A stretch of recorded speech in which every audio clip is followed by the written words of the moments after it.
Good evening, everyone, and thank you for braving the rain to come to this exciting program at the Clinton Center tonight. I am so very excited that tonight we will hear from Lissa Muscatine, who led the drafting of then First Lady Hillary Rodham Clinton's iconic speech to the 4th UN World Conference on Women in Beijing. This iconic speech, delivered in 1995, galvanized the movement for women's equality. The famous line, "Women's rights are human rights, once and for all," has resonated around the world for 20 years. We will learn more about the process of crafting the speech, the individuals who contributed to it, and its lasting impact. Which brings me to our current temporary exhibit, Women's Voices, Women's Votes, Women's Rights. How many people have seen the exhibit? Can you raise your hands? This is something that you must see. The exhibit closes April 30th, and I think it's one of the most, if not the most extraordinary temporary exhibit we've ever hosted here. It's a vibrant multimedia exhibition exploring the risks women and their allies took to win the vote, expand democracy, and elevate human rights over the past 2 centuries. You'll see that the speech in Beijing is featured prominently, and it serves as the exhibit's call to action. I'm going to say it again. And trust me, for the people that you all back me up that this exhibit is worth your time, you got to see it. So this evening's program is the latest installment of what we refer to as the Clinton Presidential Center Presents, and it is a partnership between the Clinton Foundation, the Clinton School of Public Service, and the University of Arkansas. What am I saying? This is written. It's the Clinton Foundation, the Clinton School of Public Service, and the Clinton Presidential Library. And tonight's program is also sponsored in part by the National Archives Foundation. So we're very grateful, Jay, to you for getting this grant, and to our friends in Washington, and to the foundation, the National Archives Foundation, who allowed us to produce this program. Before I talk a little bit more about Lissa, let me talk a little bit about, just briefly, I want to mention my great colleague, Dr. Jay Barth, who is not new anymore, but he's the director of the Clinton Library. I promised him as of January 1, he wasn't new anymore. So he's about to celebrate his 1-year anniversary. Very excited about that. And Dr. Dean Vicki Soto, the Dean of the Clinton School. If you haven't noticed, we are really doing a lot of things together. We all are very aligned in our mission. And this lecture series that we call the CPC Presents is one of the first things we did when both of them started here last year, is to combine all of our voices and our forces to present this lecture series jointly. And it's been a great success. So I want to thank Jay. Vicki couldn't be here tonight, but she has been such a great partner, and I'm just so pleased that we continue to do these things together. Now, let me talk a little bit about our fabulous speaker, a friend and former colleague for the White House. We were just kind of tripping down memory lane, talking about all kinds of gossipy things that I don't know if they're going to be in her new book. Maybe they will, maybe they won't. But her professional career has spanned journalism, politics, government, and business. Currently, she's the co-owner of Washington's premier independent bookstore, which I know many of you have been to, Politics and Prose. Previously, she served as the director of speechwriting for Secretary of State Hillary Rodham Clinton, senior advisor on Hillary Clinton's 2008 presidential campaign, presidential speechwriter and chief speechwriter to the First Lady, and co-collaborator on Hillary Clinton's White House memoir, Living History. And as I mentioned, she is currently working on a fabulous book to be published by Penguin Press entitled Hillary Land. And she just promised me, and I'm going to say it out loud because that's how I get things to happen here, that one of her very first stops on her book tour would be here in Little Rock at the Clinton Presidential Center. Again, very exciting. Our moderator tonight, obviously, is no stranger to most of you in this room, Dr. Mike Hemphill. Mike wears many, many hats at the Clinton Foundation. He serves as Director of Leadership Development. He is a professor at the Clinton School of Public Service. That's a new thing again for him this year. He did that, as you know, many years ago. Really excited that he is doing that. And he is the director of the Presidential Leadership Scholars Program, which I think is one of the finest programs that we run at the Clinton Foundation, and Mike has been the steward, the architect of that, and continues to steward that with our partners at the Bush Center in Dallas, the Bush Library in College Station, and the LBJ Foundation. So, and a terrific program. And just a quick housekeeping note, and I will do it too. Please remember to silence your cell phones and buckle your seatbelt. This is going to be an exciting conversation. I know we will want to hear every word. And again, Lissa, welcome. So excited to have you here.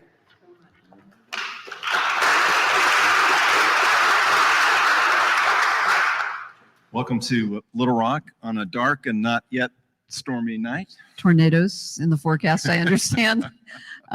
Thank you. First of all, can I just say a couple of things? Stephanie, I love seeing you. It is so great to be here. I've been in Little Rock for a couple of days. I hadn't been here since 2017. And before that, I think since the library opened in 2004 on that rainy day, if any of you were there.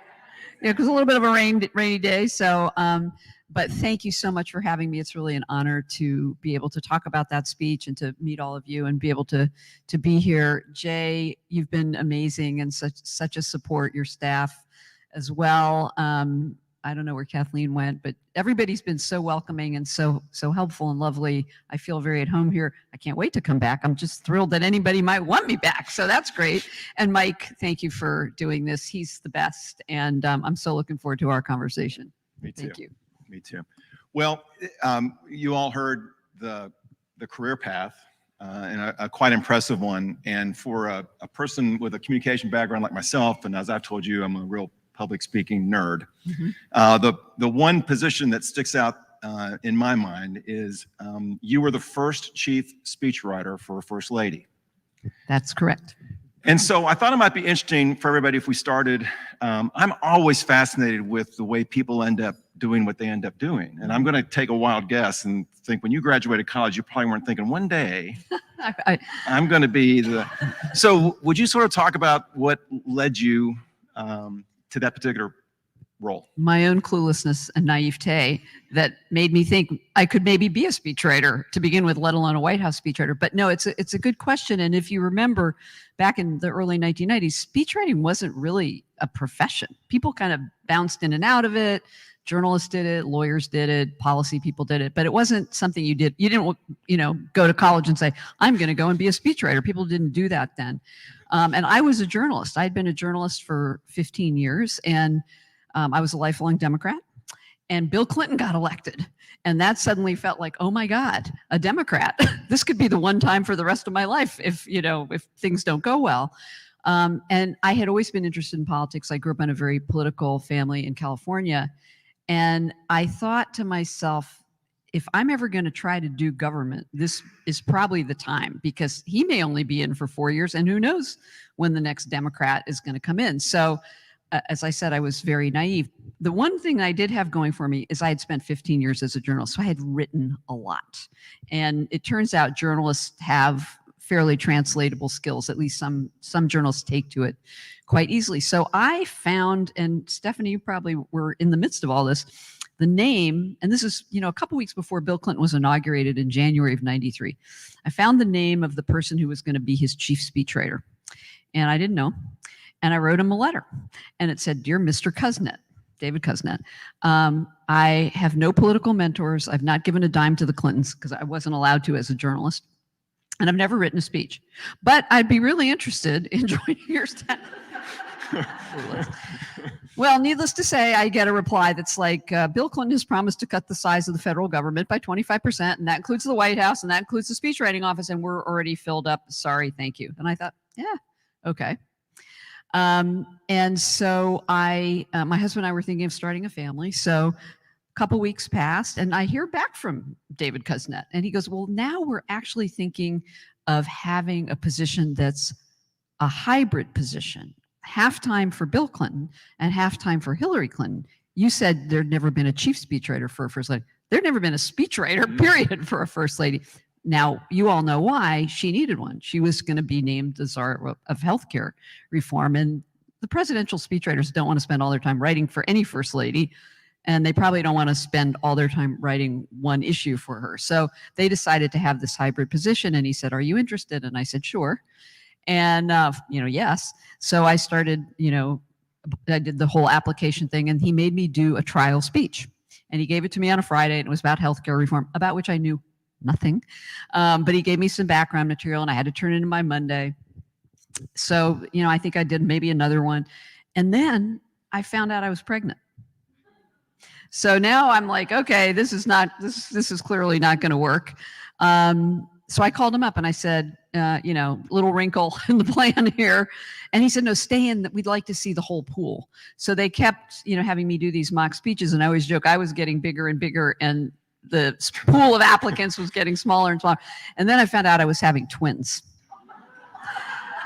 So then I called him back, and our dear friend Maggie Williams, who was the First Lady's chief of staff, was on the call because she was going to be part of this decision. And I told them this latest news, and they said nothing. And I was like, I'm history. This is not happening, clearly. And they just said, we'll get back to you. And a week later, they called me and offered me the job. And I tell the story in part because of something that actually happened a couple of years later. I mean, this was such a series of serendipitous, odd, and unplanned events, right? That I applied for the job and then I got it, but it would not have happened without Hillary Clinton. And what did happen, I found out from Maggie a couple of years later, was that there had been a debate about whether to hire me pregnant with twins. I get it. I'm not holding it against anybody, because they had healthcare reform.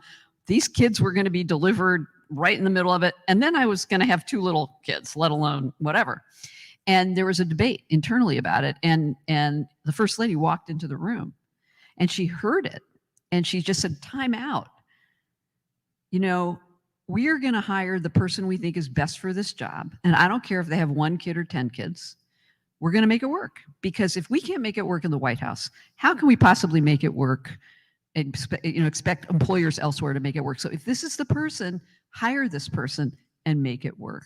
And they made it work so well that I didn't even know it till a couple of years. This had happened. But, fortunately, I did have some transferable skills and a very forgiving boss. But, I had no speech writing experience. Now you couldn't possibly join a staff unless you've done a lot of writing or you had some line in. But Bill Clinton hired Jeff Schessel, 27 years old, based on a book he wrote. Don Baer, right. Yeah, there's a lot of people who just kind of had some writing background and navigated in and out of it. It's fascinating you say that, because in our program, in the Presidential Leadership Scholars Program, we've had a couple of presidential speech writers from that era, and they have a similar story, which is never wrote a speech, or wrote 2 speeches in my life, and then was. Right. But it's the skills of communicating the message, I think, that are important, and probably understanding the voice of the person that you're writing for. It's such a great question. And I think journals, I said before, have sort of, it translates for many journals, because you're used to distilling huge amounts of information quickly on deadline, getting it right, and then creating a kind of concise narrative of something. So those skills are kind of the same. One thing that some speechwriters have trouble with is adopting the voice. They're so used to having their own byline. They just cannot get out of it and get into another person's voice. And so I think journalists either become great speechwriters or terrible speechwriters. But yes, being able to distill it and translate it and get it right and put it into kind of a message form, definitely. You've made me think of something.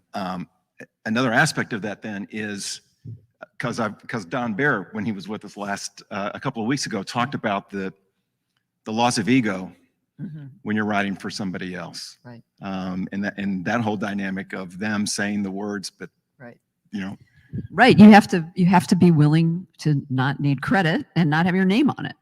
On the other hand, I really sympathize with the people giving the speech. They're the ones whose reputation is at stake if you have something wrong in the speech. You don't want to give Bill Clinton something wrong, or Hillary Clinton something wrong, or anybody something wrong. And there's a lot of pressure on the speechwriter in that sense, but they don't get the glory, but they don't have to own the mistakes either. Right. At least not publicly. So I do want us to get to the speech, but before we do this, I think this would be a good spot to stop for a second and just talk about the extraordinary way in which Secretary Clinton approached the role of First Lady. because I think it speaks into the dynamic of her decision to go and give that speech. Mm-hmm. But can you talk about the way she approached that role and what was so dramatically different about her approach? Absolutely. And I mean, this is really a lot of what this book is about. People think, oh, she tried to be a different kind of first lady and then it didn't work. So then she reverted back to being a traditional first lady. No, it's much, much more important than that, frankly. She, I would say there have been very influential first ladies. Let's be clear. Eleanor Roosevelt, and, Hillary used to joke she'd never gone anywhere in the world that Eleanor Roosevelt hadn't already been, which was pretty true. And she had a huge impact on her husband's thinking on things. But her power, Mrs. Roosevelt's, was not formalized. She kind of did her own thing and she kind of had influence with her husband, but it wasn't a formalized power of a first lady. And other first ladies, Mrs. Johnson, Mrs. Ford, Mrs. Carter, Mrs. Nixon even, they did have influence in certain very narrow ways, but it was influence. But it was never formalized. It wasn't a kind of using of institutional power to advance an agenda or a cause or change a culture or anything like that. And Hillary Clinton was the first one who I think really consciously understood that and wanted to change and formalize the power of a first lady. And how did she do that? She got good real estate in the West Wing and in the old executive office building that first ladies never had a presence in.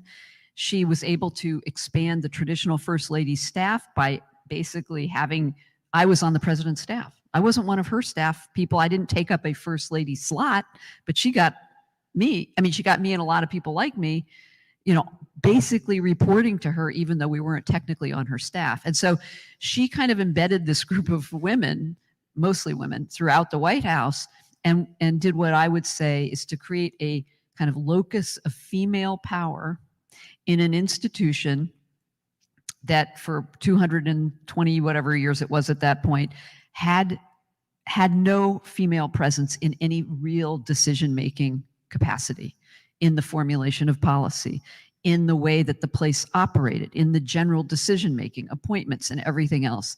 And that was intentional. And as I've been working on my book, and I've talked to her a lot more about this, I'm realizing just how intentional it was. Did it all work? No. But it was very radical in the best sense of the word. She was really saying women should not have to stay in this narrow lane with no voice and no power, with their interests not being heard, their interests not being reflected in the agenda or in the budget or in the policies. And it wasn't that her husband she was able to do it because he agreed. Thank goodness. I mean, he was a very progressive and prescient man when it came to, using the talents of women overall in his administration. And so that was a kind of a really good combination. And that was radically different from any previous first lady. She formalized the power of that position in a way that had not been done.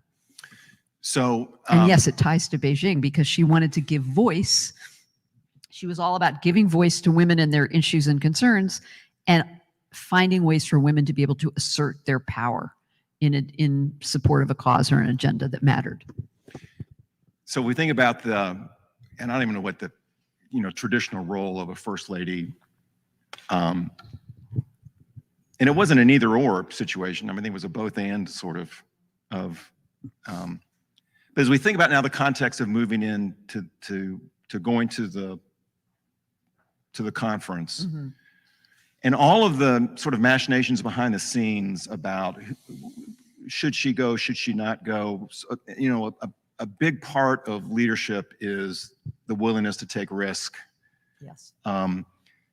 And as I hear you talk about the surroundings of that decision to go and give that speech, I think everybody would enjoy hearing exactly what that dynamic was like, so you could get a little bit of an understanding of what was at risk at that particular time. Yeah, no, thanks for that question, Mike. Going back again, we have to put ourselves back in that moment. And that moment was early 1995 when the idea first came up. She had the Democrats had just gotten killed in the midterm elections. Healthcare reform had just failed. Hillary Clinton was blamed for a lot of it unfairly. Did she make some mistakes? Yes, but she shouldered far more blame than she should have. But nonetheless, she was even even people in the West Wing were like, she's kind of radioactive. Could she just like go and hide someplace? Because we don't want her to mess around with things. Not Stephanie. No. She's part of Hillary land for sure. No, and not everybody, but I'm just saying there was, everybody was reeling from that election and from the failure of healthcare reform. So one of the strategies on the part of her team was to get her out of the country and do more globally. And she was really interested in doing it. So she had sort of started getting her feet wet in that in early 95. And then she was invited by the UN Secretary General to come and be the keynote speaker in Beijing. And the Chinese were hosting this. And remember, China was not China of today. This was a country just kind of emerging from, pretty dark ages. And for them, this was legitimizing them on the world stage. They get to host a UN conference. This is a big thing for China. And so it was very strange that in June of that year, the speech was going to be in September. The conference was going to be in September. It's a United Nations conference on women. They have these conferences every 5 years. And the Chinese arrested a dissident named Harry Wu, who was a Chinese-born emigre to the U.S. who had gone back in, and they said he was a spy. And all of a sudden, her plan to go was thrown into chaos, because human rights people didn't want her to go and condone what the Chinese had done to this guy, Harry Wu, and Republicans in Congress were already aghast that she was going to, what they viewed as this radical feminist, crazy group of women meeting in Beijing who were going to burn bras and, proclaim their hatred of men and, the usual crazy stuff. So there was a lot of pressure. And meanwhile, the State Department was nervous about her going because their relations with China were delicate. And did we want to, this country was a trampler of human rights. And now they've trampled this guy, Harry Wu's human rights, and she's going to go and grace them with her press. So there was just huge debate about it. And really, I think the only people who really wanted her to go were the president, her staff, and maybe a few people like Stephanie. But, my dear friend Mike McCurry was the White House press secretary. He's like, oh my God, what is she going to say over there? This is going to be terrible. And so there was this just went on for a month and then another month leading up to this conference. We didn't know if she was going to go. We really didn't. And there was so much pressure from all these external points coming to bear on her not to go. And finally, I think the Chinese realized this conference was nothing without her. If she didn't show up, their conference was toast. So they convicted Harry Wu and deported him. And the next day, the State Department and NSC said she could go. And we're like, yes, but we had been working on the speech because we didn't want to be caught off guard. So we had already been working on the speech. Anyway, so she, as you know, she ended up going. So can we talk about the process of writing the speech? Sure.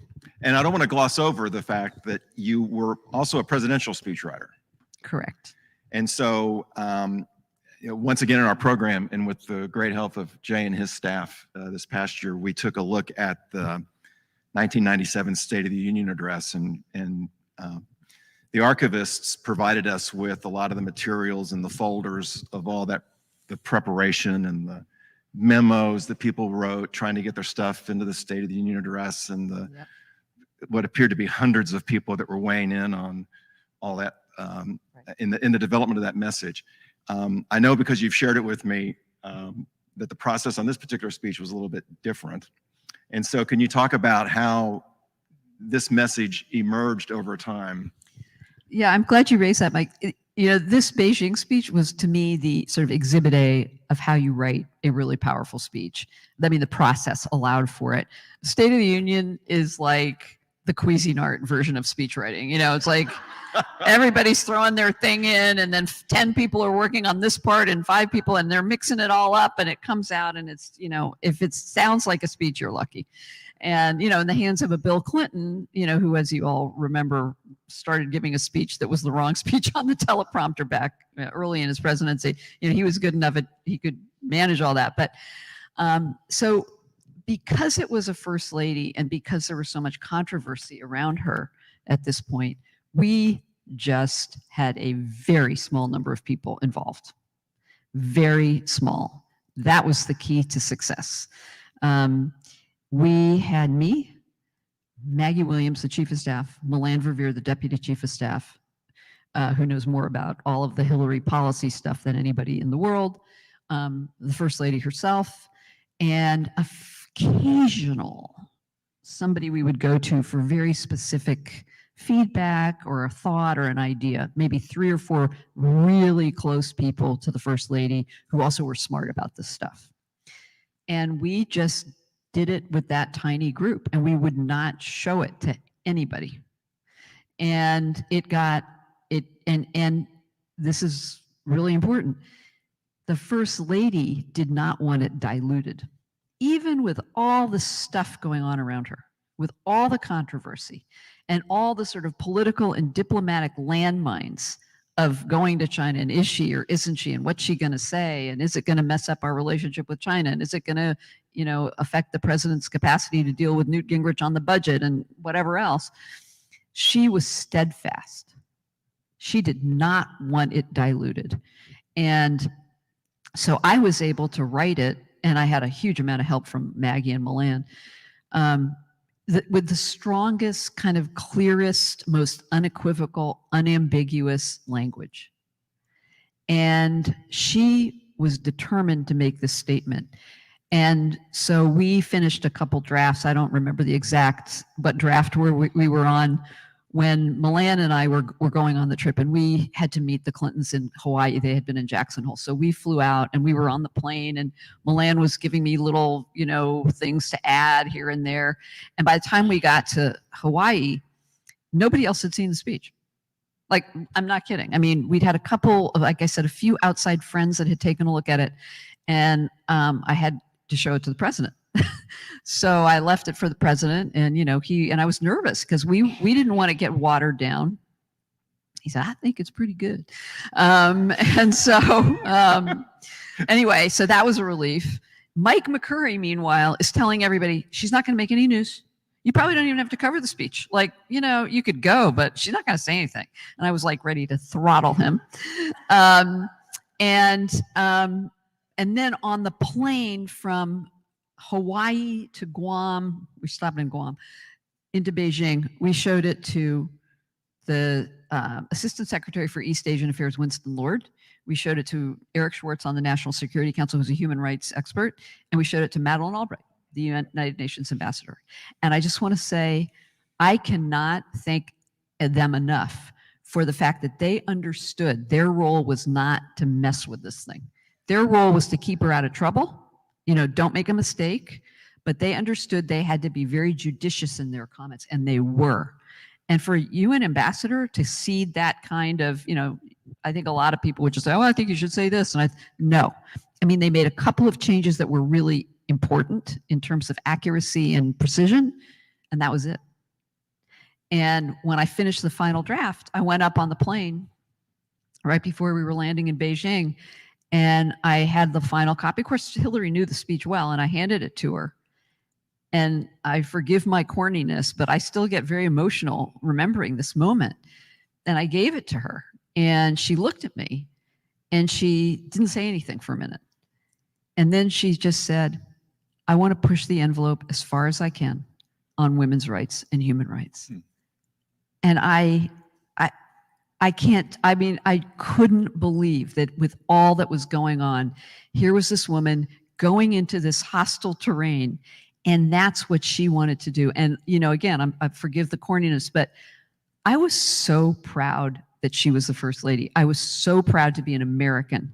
And it still gives me chills thinking about that. Who does that?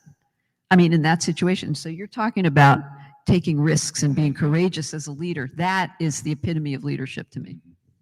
So I do want to talk about the famous line, but before we do that, I want to ask another question about the speech. And for those of you that have only seen the highlights of the speech, if you haven't taken the time to go back and read the text of the speech, I highly encourage you to do it, because it is a masterful rhetorical document on that message. And for me personally, the most powerful part of that speech is the litany of the human rights violations that she goes through, and the decision. So can you just talk about the decision to drive that message to the details, to the fact territory Yeah. of human rights violations and kind of what was behind the thinking in doing that.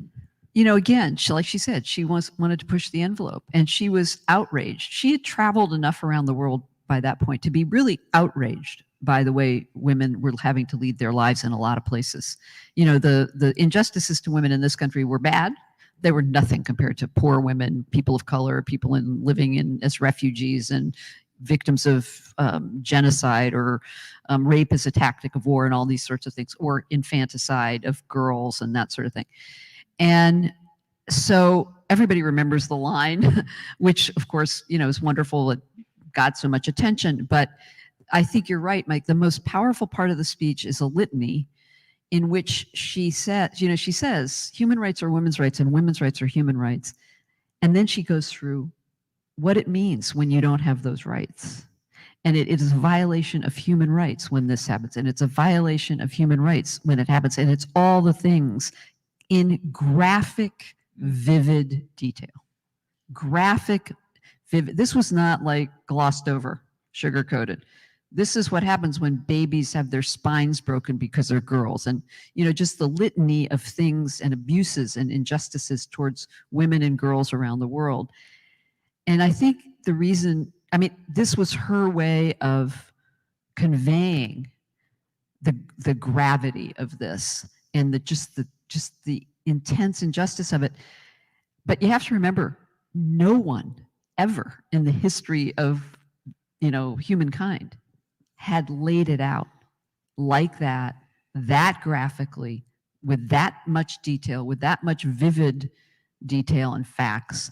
And it was incontrovertible. You couldn't say, well, no, that doesn't really happen. Or, that's really not a violation of human rights. So it just was this really powerful segment of the speech. And I give her all the credit because she was the one who said, who kept us steadfast in the production of the speech, not to water things down. When you watch the speech, it's at that moment that you see the biggest reaction from you can just sort of see it welling up in the crowd. The reaction is she goes, then that. We had a question submitted via the internet when people were signing up to watch the streaming of this, and a couple of questions about writing when you're writing a speech for an international audience, where I'm assuming you have people in the audience that don't speak the language, and you're dealing with translators, I guess. And what sort of challenges that posed? Yeah, well, no, that's exactly right. So interestingly, we were very, by the way, when she finally gave the speech, we were really confident. And Milan and I were standing on the edge of the stage. We're like, yeah, this is going to be amazing. And then she starts speaking, and we're looking at this audience. It's 1,500 people, just watching. And they're all delegates to this conference. And they look like statues. They're absolutely unemotional. They're passive. And we were like, what happened? This is a powerful speech. Why aren't they responding? And we got very nervous because we thought we may have just completely miscalculated. We kept this pretty close. We didn't really get all the experts in. Maybe that wasn't so smart. And it goes on. And, it felt like torture watching. It felt like an eternity. And then finally, and it's the women's rights, human rights, they leap up and people are clapping and, and so on. And Milan and I looked at each other like, what just happened? And they went, oh my God, they're all listening to simultaneous translations. They're at different points in the speech until there was a pause long enough for everybody to react in the same place. And we were like, oh my God, we just lost several years of our life because we didn't think about that ahead of time. But yeah, and it's different when there's a whole issue, which we don't have to go into, about submitting a speech ahead of time to a country that is going to try to translate it. It's why you always have your own translators translate. Always. You remember this. You do not want the Chinese government translating because they're not going to translate it the way you want. And she's had a lot of experience with that in the time since, by the way. And they did black out her speech in the convention hall and in parts of China because they didn't like what she was saying, even though she never mentioned them by name, but it was obvious who she was talking about. We're going to have a little bit of, I've got one more question. We're going to have a little bit of time for questions from the group. So if you've got a question you'd like to ask Lissa, be thinking about it, okay? So I'm going to get to the line. Okay. And so I guess if they're making a movie of this, when that line is put into the text, everybody's thinking that's the line. That's the one everybody's going to remember. But is that Was that the way it was? I mean, when that line was in there, were you thinking that's going to be the memorable thing from this speech? No, we thought it was a good line. We thought it was a good line. I had no idea it was going to take on a life of its own for the next decades. I mean, that, Hillary goes around the world. Now people come up clutching the speech. Human rights are women's rights and women's rights are human rights. I mean, and the sad thing is, why did she even have to say that? Yeah, because it was not obvious to people. It was not obvious to people. I'll tell you one funny thing about that, though, is that I wrote it, human rights are women's rights and women's rights are human rights. And if you're a speechwriter, you get especially a speech of this magnitude, you are very particular. You have thought about every single word. You don't want anything extra. You are crafting it. It's got to be perfect, etc. So that line was that line. She gets up there and she goes, human rights are women's rights and women's rights are human rights once and for all. And I'm like, what? That was not in the text. What did you just ruined my line. I cannot believe you did that. And I was just like, only a speechwriter, by the way, would react that way. And I was just aghast. I'm like, oh my God, I can't complain to her. But honestly, why did you mess with that line? That ended up being a pretty good line. Funny thing is, 20 years later, during there was a documentary being made about the speech, and there was a big NGO conference associated with this conference that the Chinese also were horrible to all these women NGO people who came.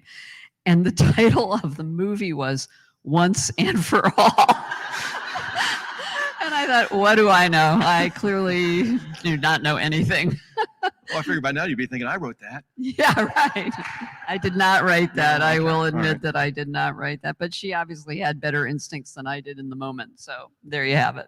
So, I mean, we talk a lot about, it's not just the risk involved in leadership, but it's also staking the claim to your vision, and it's that sort of adding that on, is really not putting a stake in the ground, it's throwing the javelin out there. She is uncanny in her ability to read a mood of a room on the spot and change accordingly. I mean, I could tell you some more stories, which I won't right now because we don't have that much time.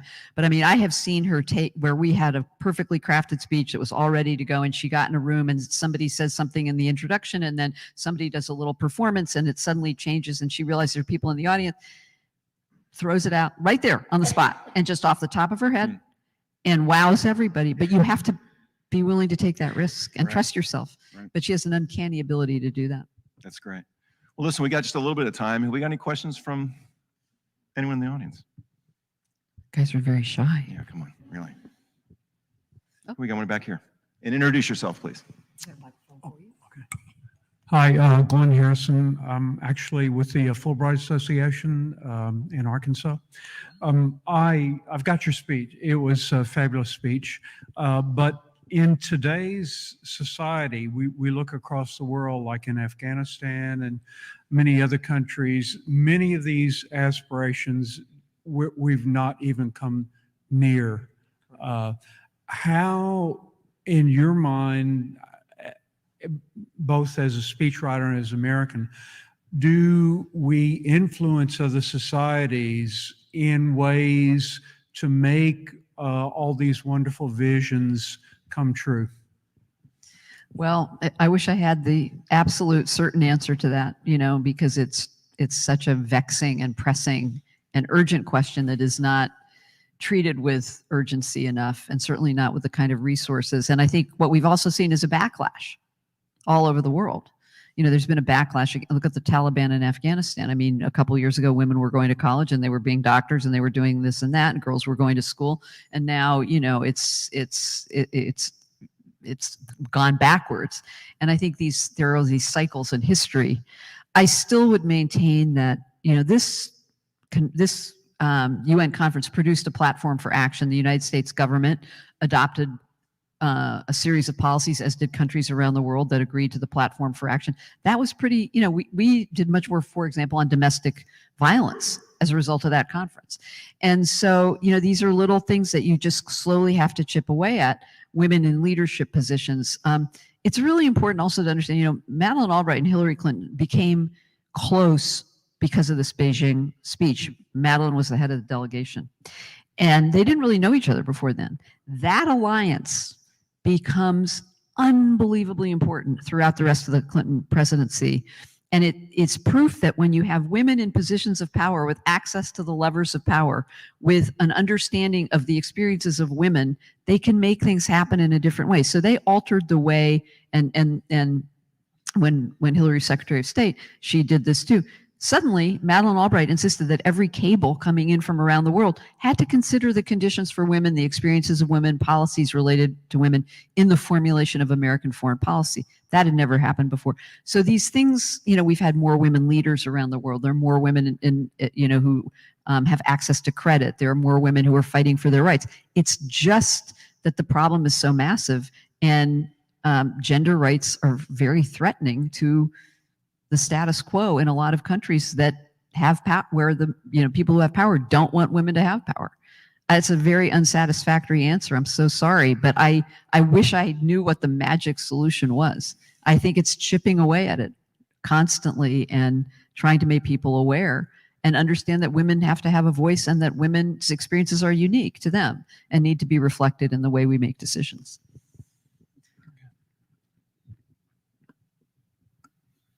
Anything else? Oh, yeah. Oh, yes. This Please introduce This is going to be hardball. Thank you. Can you talk a little bit about some of the other, whether it's unusual, or you talked a little bit about the center of power and how there were people embedded in the White House that worked on policy. Can you talk about some of the other things that were really transformative that Secretary Clinton, whether overtly or behind the scenes, sort of helped lead the way in shaping policy and sort of, thinking about things that get us to where we are today, because she was the one back then that was, like I said, either overtly or behind the scenes, making sure that these issues were being addressed. Thanks, Stephanie, for that question. First of all, let's remember she formalized the power of First Lady. Still didn't have a lot of power. I mean, she still didn't have a job description. She still didn't have a dedicated budget and that sort of stuff. So she did what women do.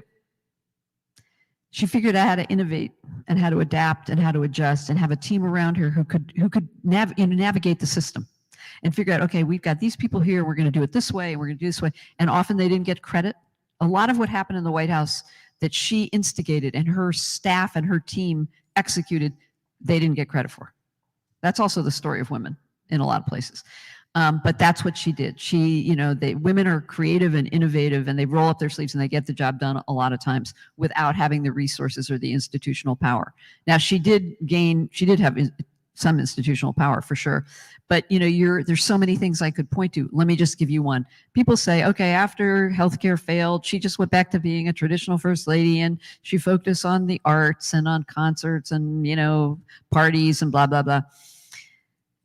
What she did, we were talking about this earlier, she and President Clinton opened up that White House to make it a showcase for the full tapestry of American culture. The arts, ideas, innovations, science, the humanities, and it reflected it in everything that they did socially at the White House. And she really went into high gear later in the second term, because they knew that the story of America was being misappropriated by the right wing. They were taking over the narrative and using American values to not be tolerant and inclusive and celebrate diversity and celebrate the richness of our history and our culture. And so she became incredibly important in that. And again, people say, oh, she was just being a traditional first lady. She was actually being a very untraditional first lady. What's that? Oh yeah. Well, no, that's right. I mean, they were up against a lot of what we are now seeing today in full bloom. A backlash, and there's a backlash going on right now, and it's women. It's the most vulnerable in our community, and I mean, and when you said there was a backlash, first thing I thought it was Iran, because there's a backlash against the backlash in Iran. Yeah. And we're going to have to do something, and women are going to have to speak out. And I'm not hearing it. We have transgender people, and the whole drag thing, which is absurd. It's a theater of the absurd right now, but they're hurting people, and more people need to rise up and say something.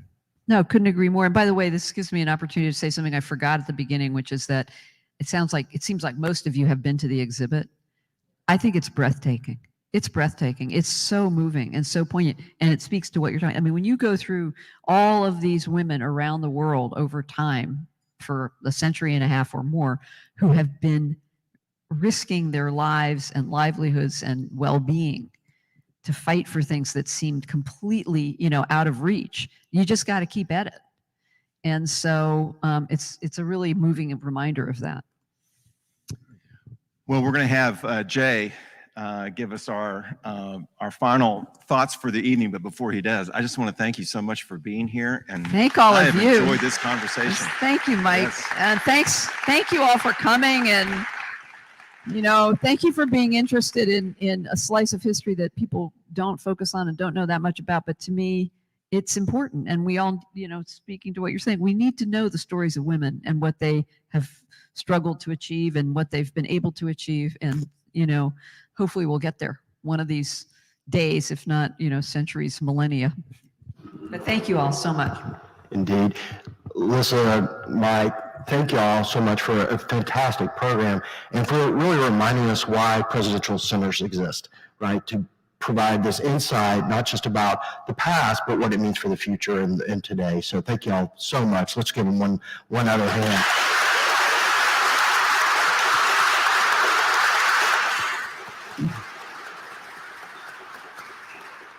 And as Stephanie said, I'm 2 weeks away from my first day at the Clinton Presidential Library. And, during that year, our staff and several of my colleagues are here, continue to do the important work of processing the documents. Chief Archivist Dana Simmons is here, and also unwrapping and discovering the tens of thousands of artifacts that exist. But we're also really beginning to focus on using those materials to help folks of all ages understand this moment in history, this period in history, but also how it attaches to their own ability to create change in the world. And so I think we have a couple of slides. One way in which we're doing this is increasingly using our digital platform to shine a light on some of the materials that we have in our collection. And a couple of the pieces really tie back to tonight's event. If you go to clintonlibrary.gov, this will provide you, let's go back one slide. If you go to clintonlibrary.gov, there is a digital library embedded in that. And so there's a tab for the digital library. It looks like this on the front page. And in it, we have a variety of materials that have been digitized as part of our collection, but we also have a variety of ways in which we are using those materials to help pull together the story of the Clinton presidency. A series of these are digital exhibits. And a good example is indeed the newest of those digital exhibits, which is on the Beijing speech. And so this is a permanent digital exhibit that tells the story, much of which we've heard tonight, but also links back to the documents that were really crucial, including a series of texts, a series of different drafts of the speech that are part of our collection. And what's important is that this is now available to folks of all ages. And indeed, our particular target audiences are high school students and college students. Because at the end of every digital exhibit are a series of curricular questions and exercises that our education specialist, Kathleen Pate, has helped put together to help teachers and students use these materials to really think about their own values in this period of history.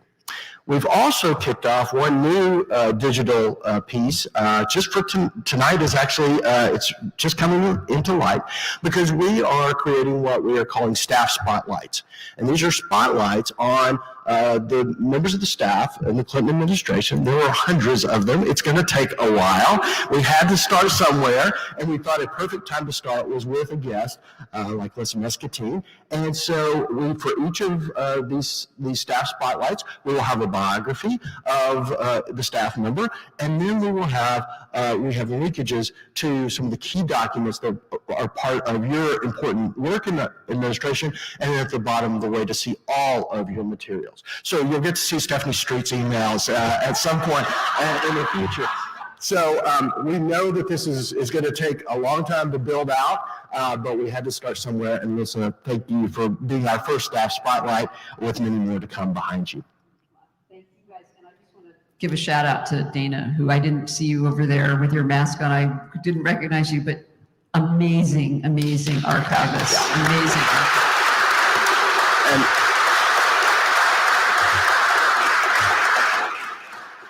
indeed. And I want to highlight one other staff member, Adam Bergfelder here. And he is our digital czar. He helps all of the digital library happen, keeps it put together, and it's a real passion project about him, and he is fantastic. So let's give him a hand as well. So please, when you go home, you want to spend a night looking back at the Clinton years, you will end up in a black hole of documents that will be a lot of fun. But please also spread the word to teachers in your life that these materials are available, because that's what really matters about how we continue to hand off this legacy to the next generation. Thank you all so much for being here tonight. Please be safe on your drive home, and we can't wait to see you back here at the Clinton Presidential Center. Thank you all.